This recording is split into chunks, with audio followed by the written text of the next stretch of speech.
নেপালের বিপক্ষে হামজার জোড়া গোলে খুশি সমর্থকেরা। হামজার প্রথম গোলে মুগ্ধ তারা। আক্ষেপ শুধু ম্যাচ জিততে না পারার। ভক্তদের কাঠগড়ায় দলের রক্ষণভাগ ও কোচ হাবিয়ের কাবরেরা। প্রীতি ম্যাচে ড্র করলেও ভারতের বিপক্ষে ভালো করতে আত্মবিশ্বাসী কাবরেরা। হাতে থাকা সময়ে রক্ষণ নিয়ে আরও কাজ করতে চান।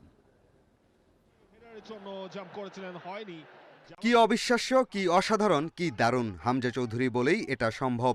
জাতীয় স্টেডিয়ামের দর্শকরা যেন বিস্মিত, নিজের চোখকেই বিশ্বাস করতে পারছিলেন না অনেকে। বাইসাইকেল কিক বাংলাদেশের ইতিহাসে হয়তো প্রথম। পরের গোলটাও করলেন কি দারুণভাবে। দেশের হয়ে দারুণ পরিসংখ্যান, 6 ম্যাচে 4 গোল হামজার।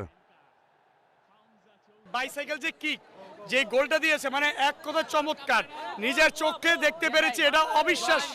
হাফ টাইমের পর যে হামজা এসে 2টা গোল, মানে শেষ অর্থির। আজকে আসাটা এখানে অর্থির। বাংলাদেশ হামজার মতো খেলোয়াড় পেলেও পুরনো সমস্যায় ঘুরপাক খাচ্ছে। ডিফেন্সের ভুলে শেষ মুহূর্তে গোল হজম, গোলপোস্টের নিচে টানা ব্যর্থ মিতুল মার্মা। নেপাল ম্যাচের পর তাই তো কাবরেরার সাথে সমর্থকদের কাঠগড়ায় রক্ষণভাগের ফুটবলাররাও। পারফরমেন্স সবসময় এক্সেপশনাল হয়, আজকেও ঠিক তার ব্যতিক্রম নয়। আমাদেরকে সে স্যাটিসফাইড করছে, কিন্তু অন্যরা আমাদেরকে হতাশ করছে। 200 হেলের থেকে যদি আমরা কাজেমকে ইউজ করি বা কিউবাকে ইউজ করি, এটা আমাদের টিমের জন্য খুব ভালো হবে। কাবরিয়া ওনাকে অবশ্যই ওনার পদত্যাগ চাই। নেপাল প্রতিপক্ষ বলেই বড় গলায় জেতার কথা বলেছিলেন কাবরেরা। পরপর 2 ম্যাচে সবাইকে উপহার দিবেন বড় কিছু। উল্টো নেপালের সাথে ড্র করে ভারত মিশনের আগে পড়লেন চাপে। এত কিছুর পরেও কাবরেরাকে নিয়ে নীরব ভূমিকা বাফুফের। আমার কমিটির সাথে কথা বলে আমি তখন জানাচ্ছি। রক্ষণ নিয়ে অনুশীলনে অনেক কাজ হয়েছে, তারপরও ভুল হচ্ছে।